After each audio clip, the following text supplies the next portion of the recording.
Hey everyone, Techne here with a budget gaming mouse review. Hold on real quick. I'm classing these budget mice that we're doing at $35 and under. Is that fair? Do you guys think $35 and under would be considered like a budget? And again, I'm not saying budget is bad. When I say a product is a budget product, that does not mean it's horrible or it's a piece of junk by any means. That just means it's in a fair price range, right? And again, I class the whole budget mice deal around 35 bucks and under. Do you guys think that's fair, or do you think it should be lower? Let me know down in the comments, please. But again, right now, this guy coming in at 35 bucks. I believe when I bought it, actually, there's a $5 coupon, and I got it for right at 30 bucks. So I think that's pretty fair to give that budget class right there. But anyways, what we have today is a Cougar Revenger ST gaming mouse.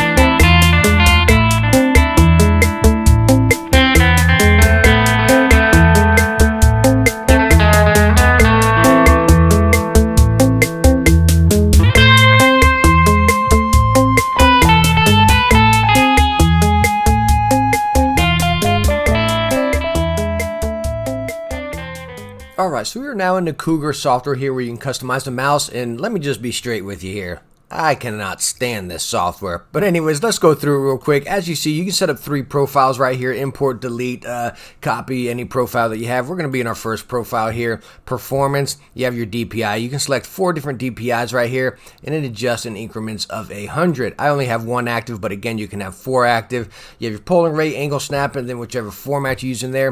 Then we'll go down here into key assignment, and this is just so weird and just clunky. We're in basic. It feels like I'm in an advanced, some sort of sci-fi game or something like that.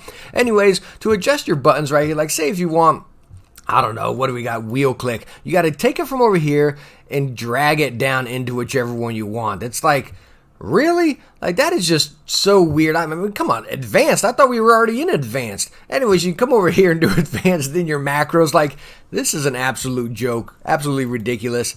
And then we get it down here into lighting control, and it's like, gee, you just look at it like, what the heck is going on? I really don't like it at all. Again, you have some effects here, breathe, swift, steady and stuff. You can get your custom color or, pick your color, your brightness and your speed across each one, whether it be your wheel, your logo, or the bottom across there. Again, just straight up, I do not like this software. Alright, so let's get into the review now. Now, going right off the bat with that software right there, again, I just really don't like it. I don't know what you all thought about it. It has onboard memory, so go on and set your settings and then just delete the software and never use it again, you know what I mean? It's honestly only the second time I've been in it right there. I adjusted my stuff, looked over it, and then that's it, right? But, so again, I don't like the software, but whatever. Let's talk about the mouse here. And again, coming at the 96 grams, it feels really nice in the hand. If there's anything I can compare it to, is like maybe a little bit smaller version of the Death Adder Elite, you know what I mean?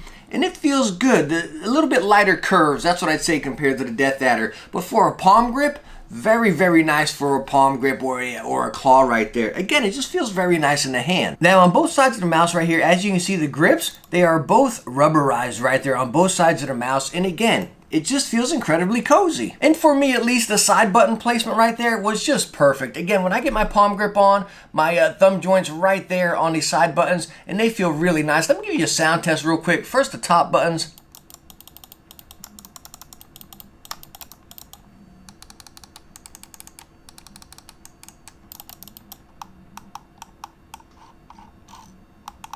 So as far as those buttons, they feel nice. There's very minimal travel on the side buttons. The side buttons honestly feel very nice. They come out a little bit. You can really decipher each one with that little gap right there. Now, talking about the scroll wheel here a little bit, I really like how recessed it is in there. Really nice low profile, and it feels really good. The motion of it is very smooth. You have those tactile bumps in between it, but it feels very smooth. But now, one thing what I want to show you, you see how it has a split right there on the bottom as well, right there, right?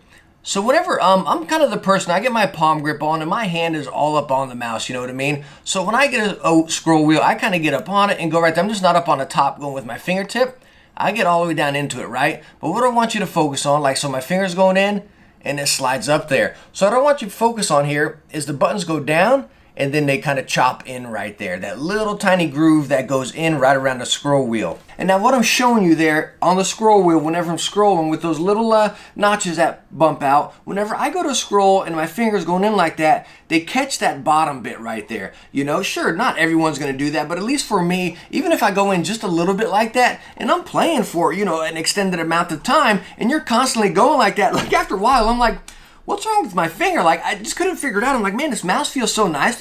I'm checking the scroll wheel. I'm like, wow, that's really nice, you know? And then I just started sitting here playing with it. I'm like, holy smokes, look at that. It just goes in a little bit right there, and it really kind of just starts eating at my finger right there, and it got pretty stinking annoying. So now as far as all the buttons and the sound and everything, I think they feel fantastic. Again, that little notch up there, that just may be me and how I use a scroll wheel, you know, so that may not be for everybody, but just keep in mind, if you're a palm gripper and you get out there and really start scrolling with the wheel, keep that in mind that you will start feeling that notch right there. Now talking about the USB cable here, it's not too heavy, it feels durable. Again, when you get it on, you got to get pretty close to it to actually get the mouse moving right here. But again, it is a little heavy duty. Again, it doesn't feel cheap, so maybe throw it in a bungee. I think you'll be pretty good. As you can see, it comes out the left side of the mouse right there, and I didn't know if that would make any difference. Honestly, it really doesn't if it's coming out the middle or the side. I think they did just for aesthetics. As you can see how they got that opening right there, but it really doesn't make a single difference. Now, as far as the bottom of the mouse here, it uses the Pixar PMW3325 sensor, and it performed great for me. Again, I've only tested one mouse before that the sensor was faulty. Again, this one was just spot on right there. But as you can see, you have your 3 feet, one big one back here, and then the 2 up there, and it glides pretty nice across the mouse pad right here. I'm using a SteelSeries Classic right here, by the way, and it goes nice, but I don't know how well you guys can pick that up in the camera right there, but it sounds a little bit scratchy, and I get this across a lot of mice that have that split foot design right up there, where you have that little gap, and you do notice a very mild amount of drag. It's nothing major, nothing drastic, but it is there.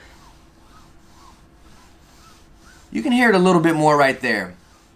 I just don't like it. Again, it's not major, but I don't prefer it. Alright, now what I want to talk about is the RGB, and I kind of saved this for the end because it's so bad, and it's just, I didn't want to start off on a negative foot, so I saved it for the end here, but it's, let me hit these lights and just show you real quick.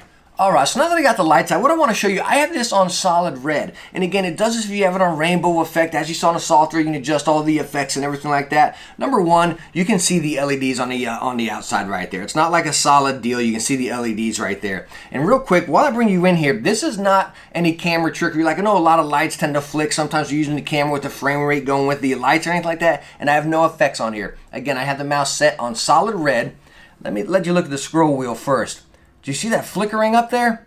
Now look on the bottom. This is exactly, you see that? That is no camera trickery. It's not the frame rate of my camera with the mouse or anything. That is how it looks in person.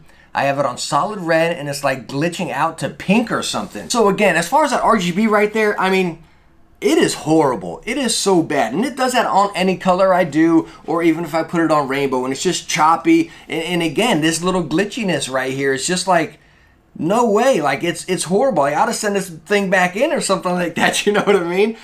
So again, the RGB, total loss. Alright, so final thoughts on the Cougar Revenger ST gaming mouse right here. Like when I took this thing out of the box, I'm telling you, I put it in my hand, I used it, the RGB was not glitching like that, by the way. I've been using this mouse for a while, and it's been very comfortable in my hands. Again, it's usually sometimes I test some mice, and I'm like, alright, let me get back to my 310, or let me get back to my preferred mouse, you know what I mean?